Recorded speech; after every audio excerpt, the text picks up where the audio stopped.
Out of 243 species, only 3 ever survived the Gauntlet Protocol. This is the case study of the one species that didn't survive it. They rewrote it. Look, I have been doing this job for 17 cycles now, and I have seen exactly 243 species attempt the Gauntlet Protocol.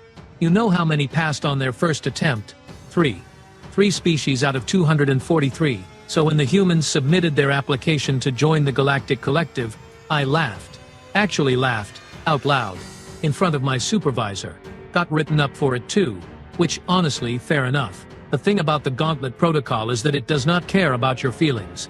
It does not care about your cultural achievements, your technological advancement, or how many pretty speeches your diplomats can make. The protocol strips everything down to one simple question. Can your species survive when everything goes wrong? And I mean everything. My name is Kelsor Thrain, and I am a certified observer for the Collective's advancement trials. Fancy title for someone who basically watches species fail spectacularly and then writes very detailed reports about why they failed. It is not a popular job, but someone has to document the disasters. The staging platform hummed beneath my observation pod, a sterile white expanse roughly the size of a small continent. 16 species had been selected for this trial cycle, 16 different evolutionary paths, 16 different survival strategies, 16 different ways to prove they belonged among the stars. The Vrelians brought their crystalline environmental suits. The Korthans brought their pack mentality and brute strength. The Selkath brought their hive mind coordination. The humans brought one girl, one single girl. Her name was Iris Caldwell, age 22 standard years, which apparently counted as barely adult by human standards. She stood approximately 1.7 meters tall, with dark skin, darker hair pulled back in what humans call a ponytail, and the kind of eyes that seemed to be cataloging everything around her with unsettling focus.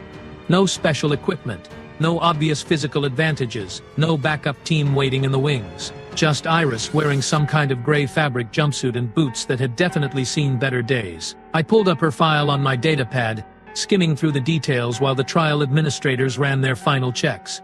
Born in a place called Detroit, engineering student, grew up in what humans classified as a low-income area, whatever that meant. Her application essay had been 4 sentences long. 4. The Vrelian delegation had submitted a 300-page thesis on their civilization's worthiness. Iris wrote, "I fix things that are broken. I build things from scraps. I do not quit. Let me show you." The audacity was almost charming.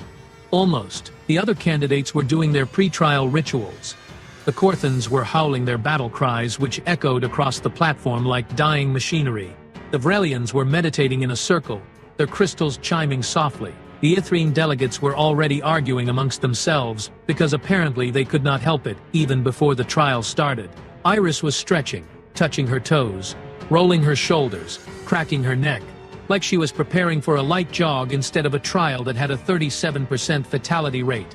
The announcement came in all registered languages simultaneously, a booming voice that rattled through the platform's substrate. "Candidates, the Gauntlet Protocol will commence in 60 seconds. Shelter provisions will be removed first. Prepare yourselves." I watched the other species tense up. Some grabbed their prefabricated shelter components tighter. Others huddled closer to their designated survival zones. The Gauntlet always started the same way, removing the one thing every species needed: protection from the environment. Iris stopped stretching and smiled. Actually smiled. That should have been my first warning. The countdown hit 0, and every single shelter, tent, environmental bubble, and protective structure vanished. Just gone. Molecular disassembly, instantaneous and absolute. The Vrelians gasped, their crystalline suits suddenly their only defense. The Korthans snarled, already eyeing each other's territories with suspicion. And Iris? She walked calmly toward the nearest pile of broken debris, knelt down, and picked up a shattered panel that looked completely useless. I leaned forward in my observation pod, my secondary eyes focusing on her movements. This was going to be interesting. The panic started exactly 4.3 seconds after the shelters disappeared. The Vrelians were first, naturally. Their lead delegate, a towering crystalline being named Thesix, made this sound that my translator could not quite process. Something between a whale and the noise glass makes when it is about to shatter. His entire crystal structure began vibrating at a frequency that made my observation pod's sensors scream warnings. The other 2 Vrelians immediately clustered around him, trying to stabilize his molecular cohesion with these desperate, chittering frequencies. "Unacceptable!" the Six shrieked, his voice cracking across multiple octaves. "The environmental radiation will corrupt our matrices within 20 cycles. We demand immediate restoration of protective equipment." Yeah, good luck with that. The protocol does not do refunds. The Ythrine delegates went the opposite direction. Instead of collapsing, they started screaming at each other. All 6 of them, simultaneously. Their species communicated through aggressive debate, which was fine in a council chamber, but absolutely useless in a survival situation. Within 30 seconds they had split into 2 factions, each faction absolutely convinced that the other faction's survival strategy would doom them all. I made a note. Ythrine delegates have forgotten they are competing against other species, not each other. Estimated survival time 6 hours. The Korthans, bless their brutally simple hearts, did exactly what I expected. All 12 of them fanned out across their designated zone and immediately started trying to claim more territory. Their species operated on pack hierarchy and resource domination. Shelter gone. Fine, they would just take someone else's space. Their pack leader, a scarred beast named Grothak, was already bellowing challenges at the neighboring Selketh delegation. "This ground is ours," Grothak roared, slamming his massive fists against the platform. The impact sent vibrations through the observation pod. "Surrender your zone or face the consequences." The Selketh, operating as their typical hive mind, simply formed a defensive perimeter and ignored him. Smart. The Korthans would tire themselves out eventually. Meanwhile, the Helixian candidate had already started crying. Actual tears, streaming down all 4 of its eye stalks, it had curled into a ball in the center of its zone, tentacles wrapped around itself, and was making these pitiful mewling sounds that my translator kept rendering as mother, mother, mother. 17 cycles of doing this job, and that part never gets easier to watch. But here is the thing that made me pause my note-taking and actually zoom my primary observation lens in for a closer look. The human was not panicking. At all. While every other species was either having a breakdown, starting fights, or arguing about philosophy, Iris Caldwell was walking slowly through the debris field with her hands clasped behind her back. Just walking, observing, her head tilted slightly to one side, then the other, like she was mentally cataloging every piece of broken equipment scattered across the platform. The trial administrators had left the debris field deliberately.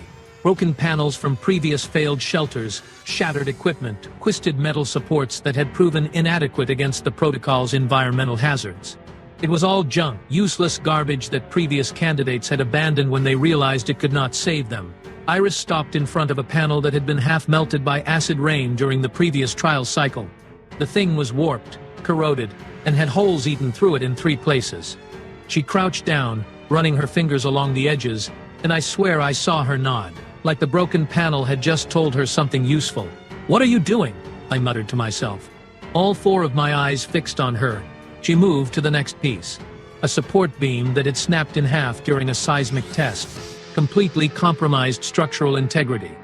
She picked it up, tested its weight, and set it down carefully in a specific spot. Then another panel. This one was intact but made from a Ythrine composite that had failed its heat resistance requirements. She added it to her growing collection. The other candidates were not paying attention to her. They were too busy with their own crises. The Vrelians were still trying to prevent Thesix from having a complete molecular breakdown. The Korthans had started fighting amongst themselves about hierarchy. The Ythrine were now debating whether survival was even philosophically meaningful. But I was watching Iris, and the longer I watched, the more confused I became. She was not scared. She was not angry. She was not even particularly rushed. She looked like someone who had done this before. Like someone who had stood in the ruins of something broken and thought, "Okay, what can I make from this?" That confidence was either going to save her or kill her very, very quickly. I started a new note. Human candidate displays unusual calm. Possible shock response? Monitoring for delayed panic reaction. Iris picked up another broken panel, smiled at it like it was an old friend, and added it to her pile. No panic yet. I was starting to think there would not be any. Okay, so here is where things started getting weird. Iris had collected what I can only describe as the absolute worst pieces of debris on the entire platform. I am not exaggerating. I pulled up the material analysis data on every single item she had chosen, and the computer kept flagging them with warnings. Structural integrity compromised. Thermal resistance inadequate. Corrosion damage severe. One panel she picked up was literally classified as hazardous waste from the previous trial, and she just kept adding to her collection like she was shopping for groceries. The Korthan pack noticed her first. Grothak had finally stopped trying to intimidate the Selkath and had turned his attention to easier targets. He stomped over to Iris's zone, his pack members flanking him in what they probably thought was a threatening formation. "Human!" he bellowed, loud enough that my audio sensors automatically dampened the input. "You gather garbage while others claim territory. Your weakness will be your end." Iris looked up from examining a twisted metal rod. She did not stand up, did not even stop what she was doing. Just looked at him with those dark eyes and said, in the flattest, most unimpressed tone I have ever heard, "Cool story. You want this bent panel? I am not using it." Grothak blinked. All three of his eyes.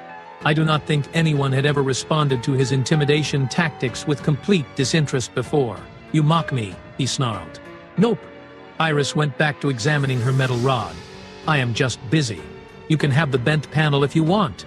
It has got a stress fracture running through the center, so it will snap if you put any weight on it, but hey, your funeral." One of Grothak's pack members actually picked up the panel she had mentioned, examined it, found the stress fracture exactly where she said it would be, dropped it hastily and backed away. Grothak made a noise that my translator rendered as confused anger and stomped back to his pack. I heard him muttering something about strange prey and unnatural calm. The Yathreen delegation decided to offer their opinion next, because of course they did.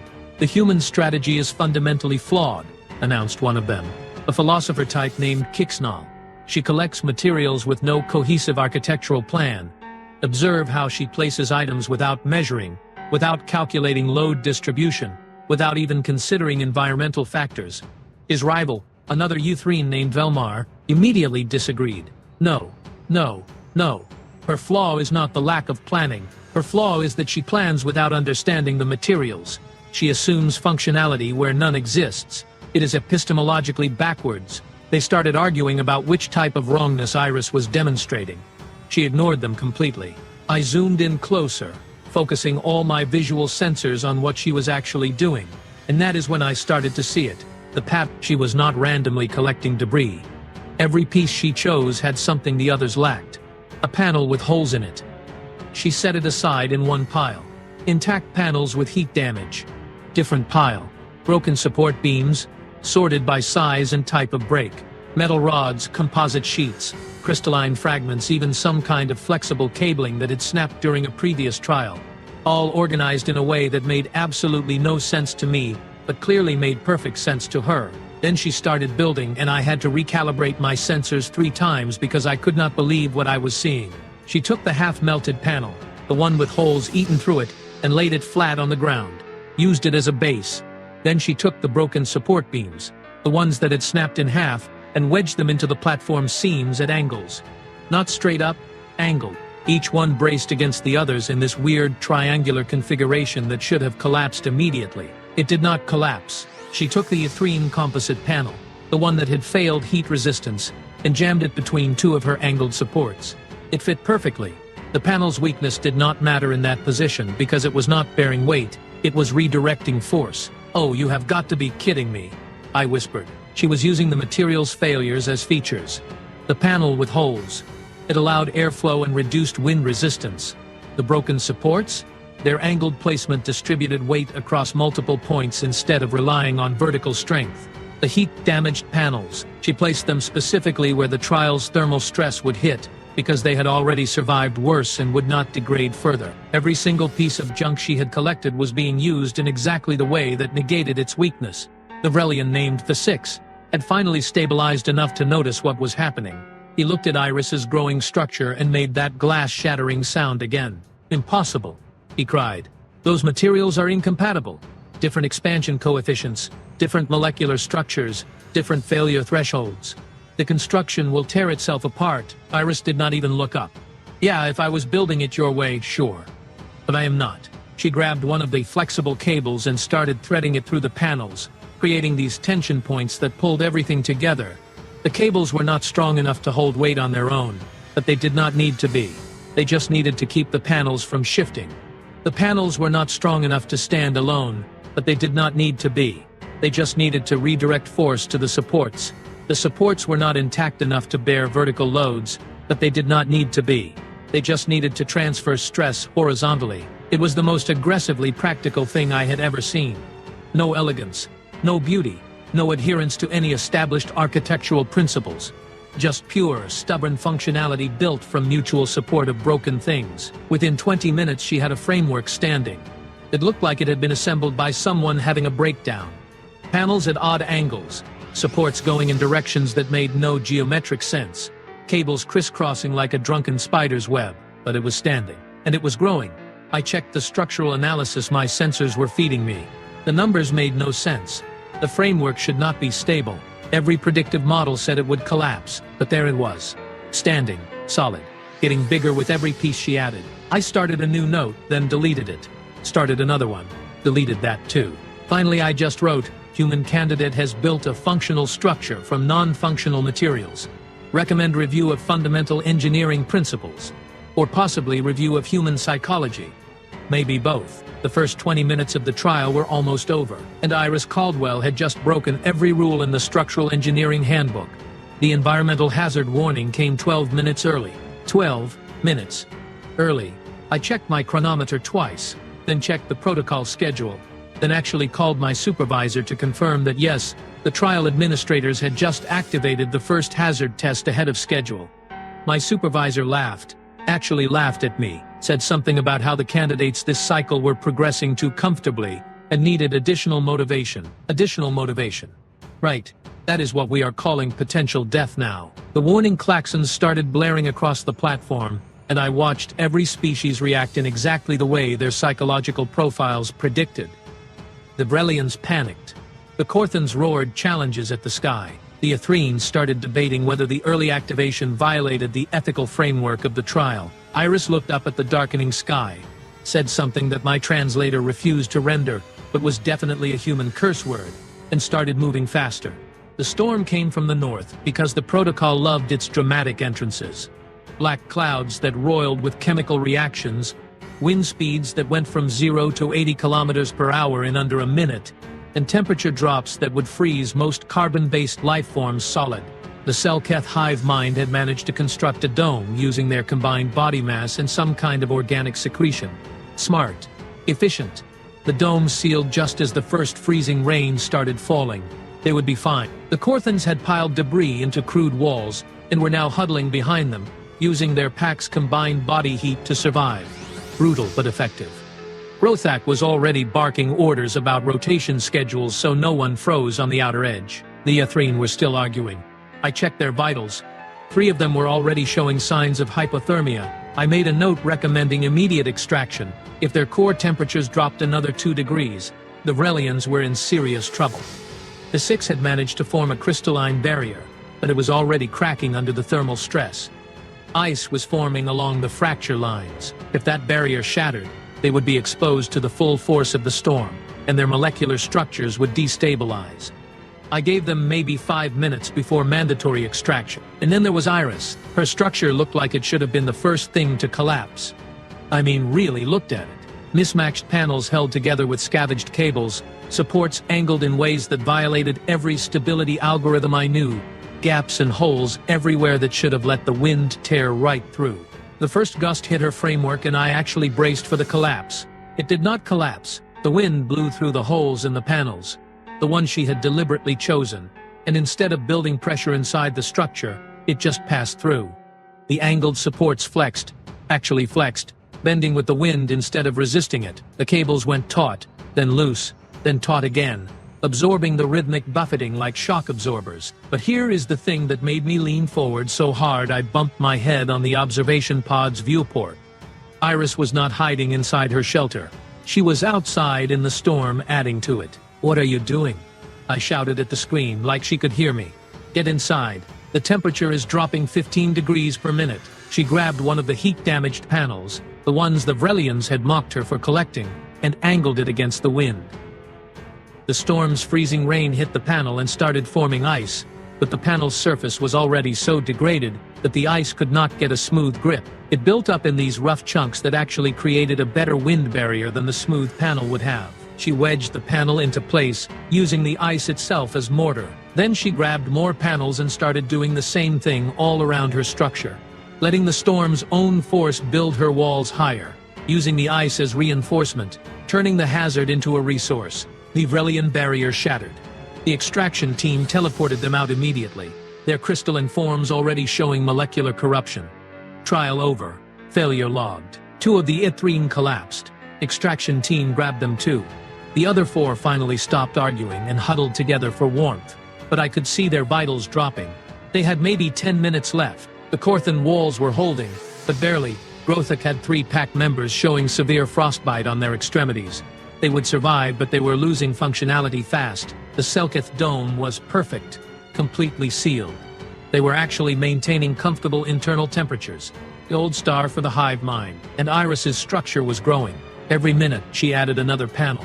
Every panel was placed specifically to catch the ice, channel the wind, or redirect the rain. She had created these runoff channels using broken support beams that let the freezing water drain away before it could pool and add weight. She had angled the top panels so snow would slide off instead of accumulating. She finally ducked inside her shelter, and I got a glimpse of the interior through my thermal sensors. She had used some of the flexible cabling to create a suspended platform off the ground, keeping herself away from the coldest air that was settling at floor level. She had layered panels to create insulation pockets. She had even positioned one of the metal rods to conduct heat from her own body and radiate it back, creating a tiny warm zone around herself. The temperature outside hit -40 degrees. The wind speeds topped 90 kilometers per hour. Ice was forming on every surface. The Ithrene extraction happened at minute 7. All 4 remaining delegates pulled out. Failure logged. The Korthans lost 2 more pack members to frostbite at minute 12. Extraction. Grothak howled in fury as his pack size dropped to 7. The storm raged for 30 minutes total. When it finally cleared, 3 species remained. The Selkith in their perfect dome. The Korthans reduced but surviving. And Iris Caldwell sitting in her impossible shelter made from garbage, eating something from her rations like she had just weathered a light drizzle instead of a killer storm. I pulled up the structural integrity data from her shelter. My computer flagged it immediately. The structure was now 40% stronger than when the storm started. She had used the hazard to improve her defenses. I stared at the report for a full minute, then started laughing. Could not help it. 17 cycles doing this job, and I had never seen anything like it. The trial administrators were already reviewing the footage. I could see their communication channels lighting up with disbelief. One of them sent me a direct message. "Is the human cheating somehow?" I sent back, "No, she is just better at this than we thought possible." Iris stood up, stretched, and walked outside to examine her shelter from the exterior. Then she started collecting more debris. The trial was only 1/3 complete. The Korthan pack leader approached Iris 45 minutes after the storm cleared. Grothak walked slowly, which for a Korthan meant he was being respectful. Or possibly scared.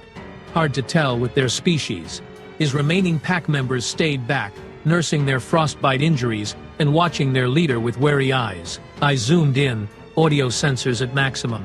This was going to be good. "Human," Grothak said, and his voice had lost all that bellowing aggression from earlier. "My pack suffers. 3 lost to the cold. 4 more injured. We are strong, but the next storm will take more of us." Iris was reinforcing one of her wall panels. She did not stop working. "Yeah, that is rough.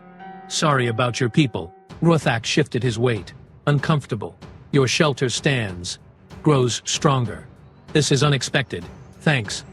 I guess." A long pause. Then, and I had to replay this 3 times to make sure I heard it correctly. Grothak said, "May my pack share your protection." The entire observation center went silent. I checked the communication channels. 17 administrators were watching this exact conversation. No one was breathing. Iris finally stopped working and turned to face him. "You want to come into my shelter? The one you called garbage? The one you said showed weakness?" Grothak lowered his head. A submission gesture. "I was wrong. Your strength is different than ours. But it is strength." Iris studied him for a moment, then shrugged. "Yeah, okay. But your pack helps with construction. I need more support on the eastern side before the next hazard hits, and I cannot do it alone." Just like that. No gloating, no demands for apology, just practical negotiation. The Korthans moved into her shelter within the hour. And honestly, watching Iris direct 7 massive warriors in construction techniques was probably the highlight of my entire career. She had Grothek holding panels at specific angles while she secured them, had 2 pack members collecting debris based on her exact specifications, had another 3 reinforcing weak points she identified. The shelter doubled in size in 90 minutes. Then the Selkath hive mind sent a drone. A single unit detached from their dome and approached Iris's expanding structure. The drone communicated in rapid clicks that my translator rendered as query. Your construction method defies standard engineering principles. HiveMind calculates 17% chance of catastrophic failure, yet structure remains. Explanation requested. Iris was teaching a Korthan how to create proper tension with the cables. It is not about the individual pieces being perfect. It is about making them work together. Every broken thing here supports another broken thing. That is how it stays up. The Selkath drone processed this for exactly 4 seconds. Then, proposal. HiveMind offers structural analysis and coordination. Human offers adaptive construction knowledge. Mutual benefit calculated. You want in too? Affirmative. By the time the second hazard warning sounded, Iris had 3 species working together in a shelter that now covered almost a quarter of the platform. The Selkath provided calculations. The Korthans provided labor, and Iris provided something none of them had, the ability to see potential in broken things. I was writing my preliminary report when my supervisor called me directly. Her voice was strained. Kelsor, we have a problem. What kind of problem? The human is breaking the trial. Not the rules. The entire concept. The Gauntlet Protocol is designed to test individual species' survival capabilities. She has created a multi-species coalition in less than 3 hours. Our entire evaluation framework does not account for this. I looked at my screens. Iris was explaining to a Selkath drone why a cracked panel was better than an intact one for a specific load-bearing purpose. A Korthan was carefully threading cable under her direction, his massive claws surprisingly gentle with the delicate work. So what do we do? I asked. My supervisor was quiet for a long moment. We watch. We document. And we prepare to completely rewrite our assessment criteria for species advancement. The second hazard hit. Seismic activity. The platform started shaking like it was trying to tear itself apart. I watched the Selkath dome crack and collapse. Watched the few remaining independent candidates get extracted as their crude shelters disintegrated. Iris's shelter flexed and swayed, the broken supports bending with the tremors, the cables absorbing the shockwaves, the mismatched panels shifting but not breaking. When the shaking stopped, her shelter was still standing. Stronger than before, because the seismic stress had settled everything into tighter configurations, and inside, 3 different species were working together to prepare for the next hazard. I pulled up Iris's application file again. Read those 4 sentences she had written. I fix things that are broken. I build things from scraps. I do not quit. Let me show you. She had shown us. All right. The trial administrator channel was chaos. Everyone talking at once, trying to figure out how to score this. How to evaluate a candidate who had fundamentally changed what the trial was testing. I sent a message to my supervisor, recommendation. Stop trying to fit the human into our existing framework. She already built a new one out of the broken pieces of the old one. My supervisor sent back a single word, approved. The trial ended after 6 hours and 42 minutes. Not because the time limit was reached, not because all candidates had failed or succeeded. It ended because the trial administrators looked at what Iris Caldwell had built and realized that throwing more hazards at her would just make her shelter stronger. The final structure covered 60% of the platform. 4 species lived inside it. The Selkath hive mind had contributed their dome's organic material to reinforce the outer walls. The Korthans had used their pack strength to anchor deep support pylons that Iris designed. Even 2 of the Helixian candidates, the ones who had been crying earlier, had joined after the acid rain test. Iris put them on detail work, using their tentacles to thread cables through spaces too small for anyone else. When the extraction beams activated and transported everyone back to the staging station, Iris was still adding panels. She looked annoyed about the interruption. I filed my official report 3 days later. Took that long because I had to rewrite it 7 times. Kept trying to make it sound professional and objective, but honestly, how do you objectively describe watching someone completely demolish 200 years of established testing protocols? Here is what I submitted to the Galactic Council. Official assessment, Gauntlet Protocol. Cycle 24-4, human candidate Iris Caldwell. Result: unprecedented success with significant protocol deviations requiring immediate review. The human candidate did not simply survive the Gauntlet protocol. She fundamentally altered its nature. Where other species approached the trial as individuals or unified groups of their own kind, the human created a multi-species survival collective within the first 3 hours. Analysis of her methodology reveals several key factors. First, adaptability. The human did not mourn the loss of ideal materials or perfect conditions.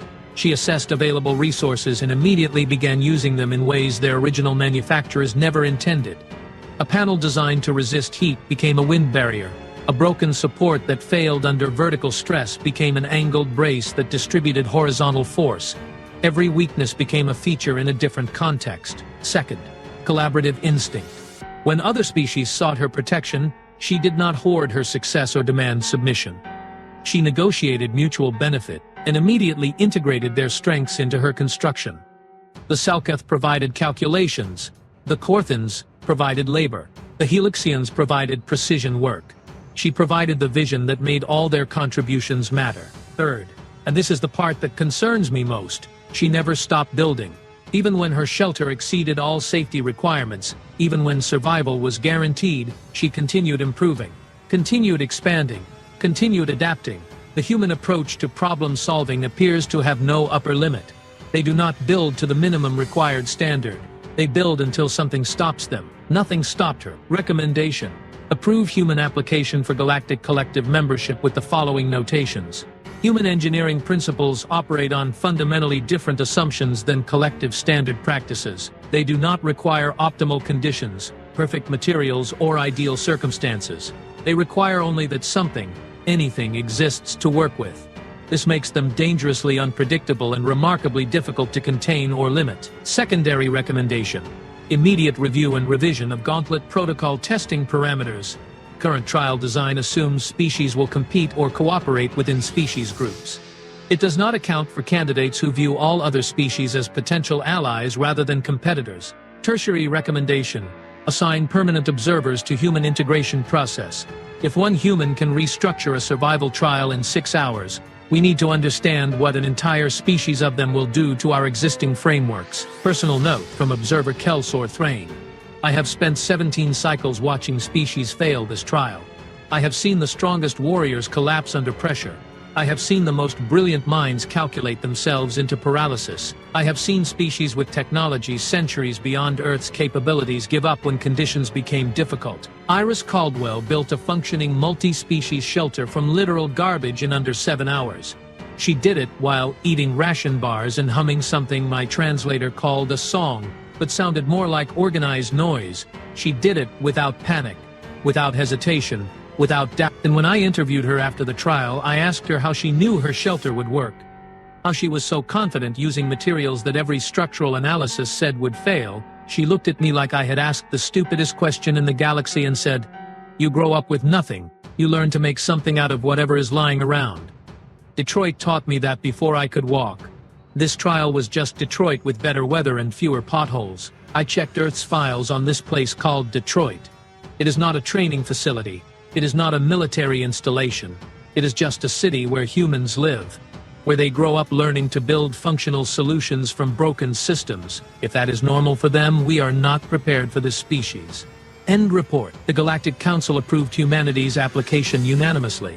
First unanimous vote in 40 years. They also created a new trial category called Adaptive Collaborative Survival and put Iris's footage in the training database as the reference standard. I got assigned as the permanent human liaison officer. My supervisor thought it was funny. I think she just wanted someone else to deal with the headaches. I have been working with the human delegation for 3 months now. They sent 50 representatives from Earth. Know what the representatives have in common? Nothing. Different backgrounds, different cultures, different specialties. But they all have that same look Iris had. That look that says, okay, what have we got to work with?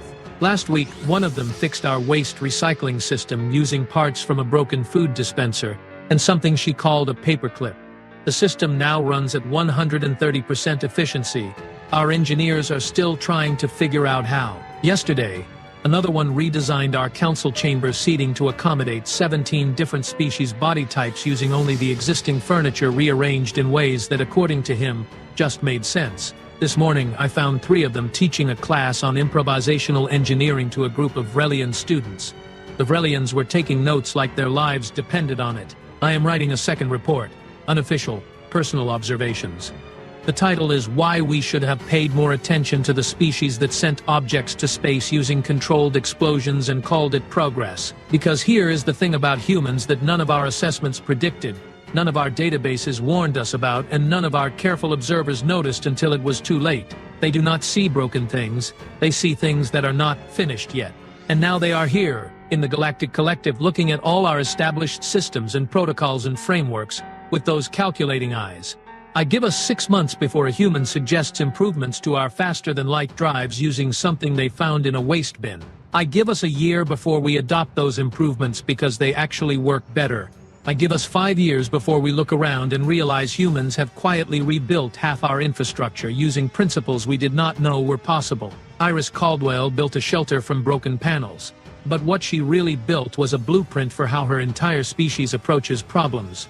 And we just invited them to apply that blueprint to our entire civilization. The Galactic Council thinks this is a diplomatic triumph. I think we just handed the keys to the galaxy to a species whose first instinct when something breaks is not to replace it, but to figure out how to make it better than it was before. Time will tell who is right. But if I had to bet, I would put my credits on the humans. They have a track record of winning bets nobody thought they could win. Just ask Iris. She is probably already redesigning the Gauntlet protocol to make it more efficient. In knowing humans, her version will work better than the original. They always do. This case study shows that survival is rarely about having perfect tools or ideal systems. What matters is whether a system can adapt under pressure or collapse while waiting for better conditions.